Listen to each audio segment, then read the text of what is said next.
Plastic surgery is in some sense controversial, right? There are these stereotypes associated with it, maybe vanity, breast jobs, celebrity, botched surgeries. You hear all these different things in the news. How do you address those stereotypes and criticisms while highlighting the valuable and meaningful aspects of the work that you do? Yeah, that's a great question.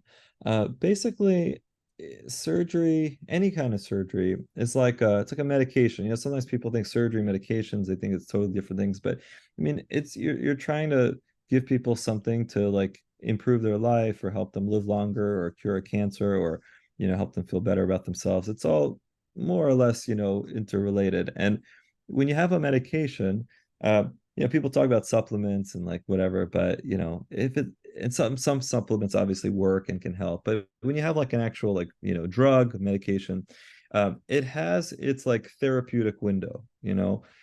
So if you underdose somebody, then like nothing really happens. Like you're not really treating the condition that you're trying to treat. If you overdose somebody, if it's a strong enough medication, it can kill them. And that's just how it is. Or you can get really bad complications or side effects, right? So it's trying to find like what's the like ideal like therapeutic window. And so surgery is pretty much the same. You can go in there and let's say you're doing a cancer surgery, right? Because sometimes cosmetic surgery people think, oh, that is so different. But it's the same concept. You're doing cancer surgery, you go in there and you don't get the whole thing out, right?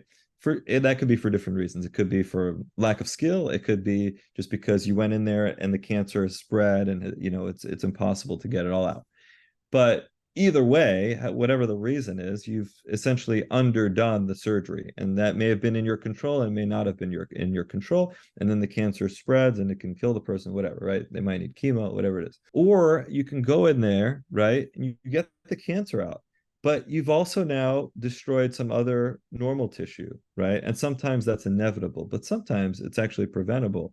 But let's say someone is a little bit more I don't know, maverick, and they go in there and they take out, like, let's say it's a throat cancer, and they take out more than what was needed. So now the person might be cancer free, but maybe they don't have a voice box and they have to talk through a hole in their neck. And maybe that was totally unavoidable, and that just would have been the case anyway. Again, it's just as an example. But there are times when you can preserve an organ, for example, and still get rid of the cancer, right?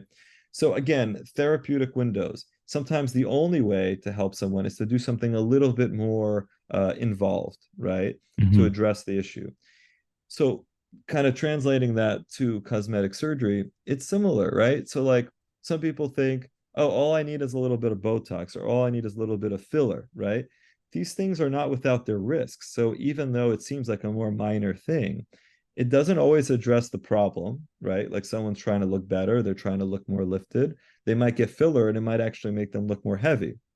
They think that they got away with like a cheaper, safer alternative. Meanwhile, filler has real risks. So when I go and I operate, especially the surgeries that I'm doing these days, I'm not really like worried that I'm going to do something so catastrophic. Especially most of my surgeries nowadays are under local anesthesia. People are awake.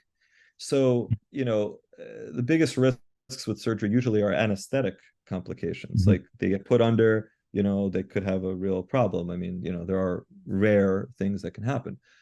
When patients are awake, it's much harder to really like screw something up, at least as far as like purely like safety, and from a safety Mm-hmm. perspective. I mean, of course, aesthetic, that's a different thing. But so when I go into surgery, I'm not worried too much anymore about like that kind of stuff.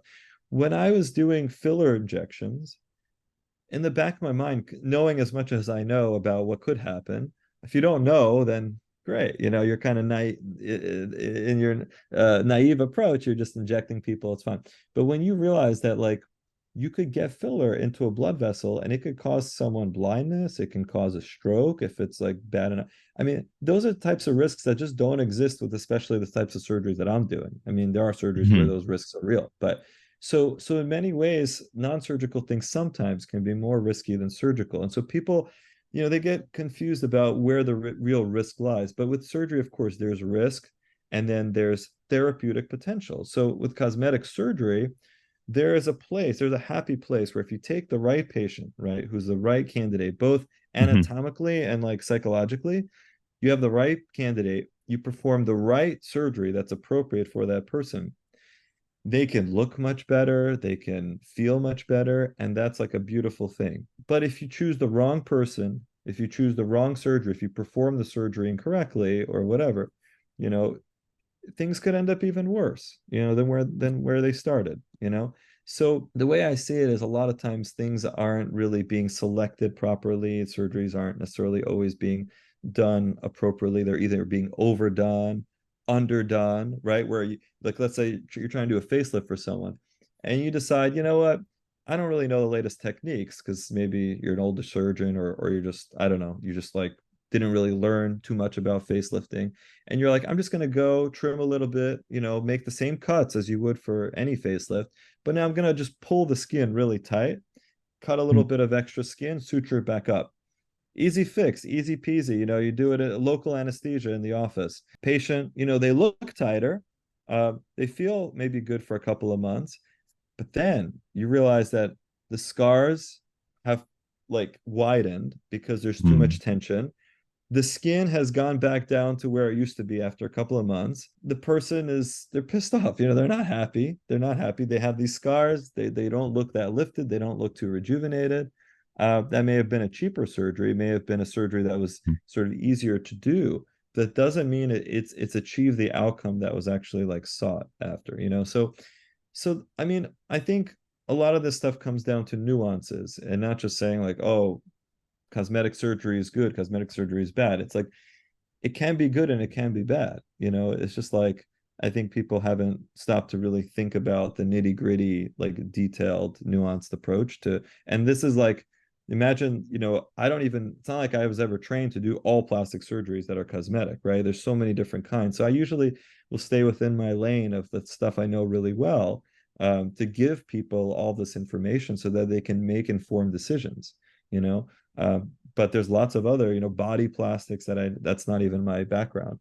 But each thing has like it's like nuances of surgery and when you should do something, shouldn't do something, lots of different things. So and that goes to another thing, which is like people should select surgeons based on the actual surgeries that they're doing most often and not just like, Hmm. oh, I found a great plastic surgeon, he can do my facelift and my breast implants. Like he's probably not going to do an A+ result on both. You know, if he's great at breast surgery, great, go to him or her for that. But maybe pick someone else who's doing facelift surgery on a at least weekly basis, if not even several times a week. But that's, I guess, a different topic.